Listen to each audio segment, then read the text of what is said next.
नमस्कार दोस्तों, आज 4 दिसंबर मतलब इंडियन नेवी डे। वैसे तो इंडियन नेवी के बारे में जितनी बातें करो उतनी कम है, लेकिन आज हम इंडियन नेवी की एक ऐसी कहानी के बारे में बात करेंगे जो कि 1971 के दौरान पाकिस्तान के सामने हुए युद्ध की कहानी है।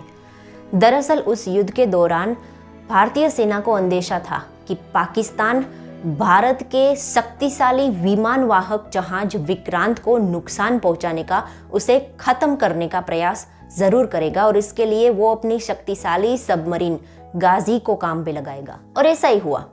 23 नवंबर 1971 को पाकिस्तान की गाजी सबमरीन शेरनी की तरह शिकार ढूंढती हुई मद्रास पोर्ट के नजदीक आ पहुंची, लेकिन हमारे नेवी ऑफिसर्स ने हमारे जहाज विक्रांत को कलकत्ता की ओर पहले से ही भेज दिया था और एक जंगी जहाज की छाप छोड़े। ऐसा हमारा जहाज आईएनएस राजपूत को विशाखापट्टनम पोर्ट से निकालकर समंदर के बीच भेज दिया और आईएनएस राजपूत पर आते जाते मैसेजेस को जानबूझकर बढ़ा दिया ताकि दुश्मनों को ऐसा लगे कि इतनी ज्यादा मात्रा में रेडियो सिग्नल देने वाला जहाज विक्रांत ही हो सकता है। दुश्मनों को मात देने के लिए विशाखापट्टनम और मद्रास दोनों पोर्ट की light, signal lights, light house सब बंद कर दिया और एकदम से अंधेरा छा गया। पाकिस्तान की गाजी सबमरीन को सामने उसका शिकार विक्रांत ही है ऐसा दिखाने के लिए आईएनएस राजपूत के एक नाविक द्वारा ऐसा मैसेज भेजा गया कि मैं विक्रांत एयरक्राफ्ट कैरियर से बोल रहा हूँ, मेरी बीमार माँ की खबर पूछने के लिए मैं एक दिन बाद जब जहाज मद्रास पोर्ट पर आएगा तब घर आऊँगा।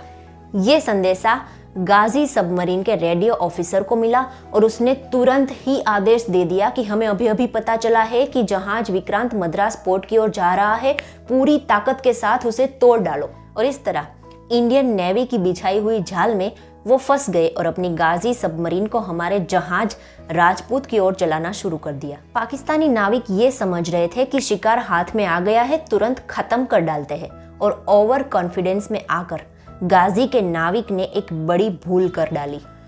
पानी की सपाटी पर क्या हो रहा है ये देखने के लिए गाजी सबमरीन ऊपर आई, लेकिन अंधेरा होने की वजह से उसे कुछ दिखाई नहीं दिया और दूर से जहाज राजपूत बड़ी तेजी से आ रहा था। उसे विक्रांत समझकर गाजी सबमरीन वापस पानी में चली गई और उसी ओर बढ़ने लगी। गाजी की इसी मूवमेंट को पाकर हमारे आईएनएस राजपूत से 2 डेप्थ चार्ज समंदर में डाले गए। कुछ ही मिनटों में बहुत बड़ा धमाका हुआ। इंडियन नेवी की ट्रिक काम कर गई। गाजी के नाविकों की बेवकूफ़ी की वजह से पाकिस्तान को गाजी सबमरीन खोनी पड़ी। गाजी जो हमारे विक्रांत का शिकार करने आई थी और खुद शिकार हो गई, और उसी समय हमारा जहाज विक्रांत ढाका पोर्ट के नज़दीक पहुंचकर पूर्वी पाकिस्तानी मिलिट्री थाने पर हमला कर रहा था। गाजी के खोने का अफसोस हो रहा हो, इस तरह पाकिस्तानी अफसर्स ने इंडियन नेवी पर हमला करने के लिए जो 4 सबमरीन भेजी थी वो भी वापस बुला ली, और इस तरह इंडियन नेवी के अफसर्स ने बड़ी चतुराई और बहादुरी से पाकिस्तान को मात दी। तो देखते रहिए नई स्टोरी के साथ क्रांतिकारी सेना। जय हिंद, जय भारत।